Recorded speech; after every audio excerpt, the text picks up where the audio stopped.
آپ تو بچے ہیں اور ہمارے بھی پیدائش سے پہلے ہی یہ ملک بنا. چند دن پہلے ہی ہمارے جنرل غلام محمد صاحب اور بریگیڈیئر اسلم نیاز صاحب بیٹھے ہوئے تھے تو یہ تقسیم کے وقت کی کہانی سنا رہے تھے.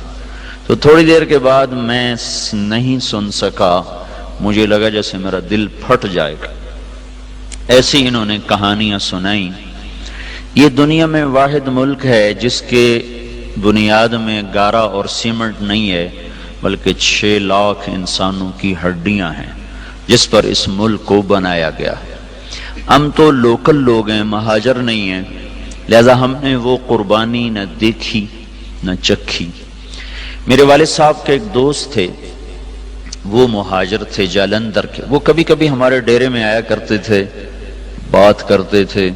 تو ایک دن میں بھی بیٹھا تھا اور وہ یہ بات کر رہے تھے کہ جالندھر سے میرا جب ہم نکلے ہیں پارٹیشن پر تو میرا سارا خاندان کٹ گیا، اکیلی جان لے کر نکلا.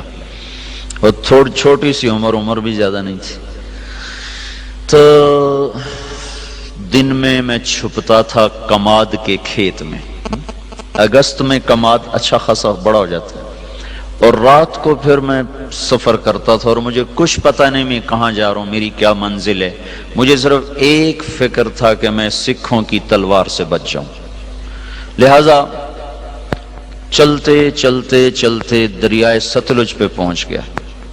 دریائے ستلج اس وقت میں جیتا جاگتا دریا تھا. اب تو وہ سو گیا بیچارہ کب کا. ہم تو اس کی ریت ہی دیکھ پائے، اس کی طغیانیت تو کبھی دیکھی کوئی نہ. یہ بہت بڑا دریا تھا. تو کہنے لگے میں ستلج پر پہنچا تو آگے پانی کی موت تھی، پیچھے تلوار کی موت تھی. تو میں نے کہا سکھوں کے ہاتھوں مرنے سے بہتر ہے میں پانی کی نظر ہو جاؤں. تیرنا آتا نہیں تھا.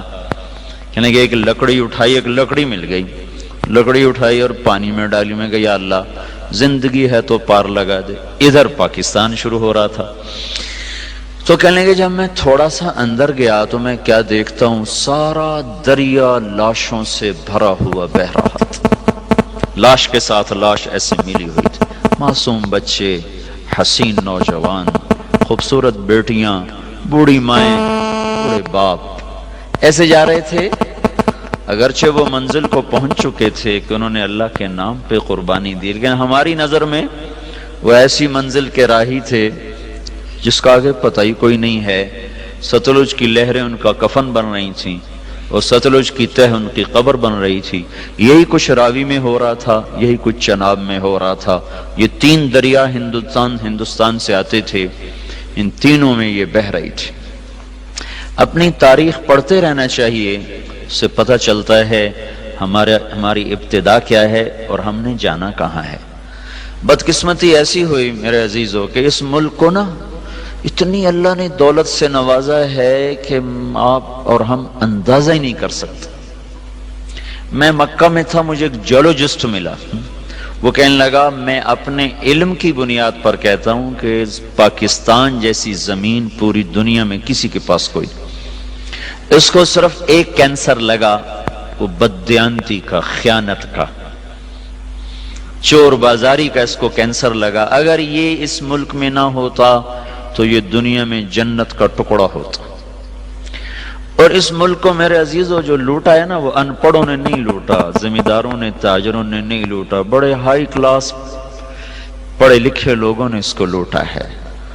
چونکہ انہوں نے ڈگریاں تو حاصل کی پر انسانیت نہ سیکھ پائے.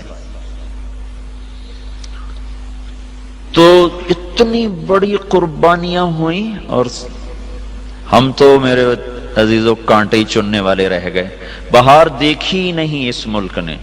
چند مخلص لوگ نہ ہوتے تو اب تک یہ ملک بک چکا ہوتا یا ہندوستان کے قبضے میں جا چکا ہوتا. کہیں کہیں چراغ اب بھی جل رہے ہیں جن کی وجہ سے تھوڑی تھوڑی روشنی ہے. اور یہ قافلہ دھیمے دھیمے دھیرے دھیرے وہ رواں دواں ہے. اگر وہ بھی نہ ہوتے تو اس ملک کو تباہ ہونے میں کوئی کسر باقی نہ چھوڑی تھی بددیانت ٹولے نے اور ہائے ہائے ضمیر فروش ٹولے نے. اور بدقسمتی یہ ہے کہ وہ سارا ان اسکولوں کالجوں سے نکلا ہوا ہے، وہ دیہاتوں سے نہیں ہے.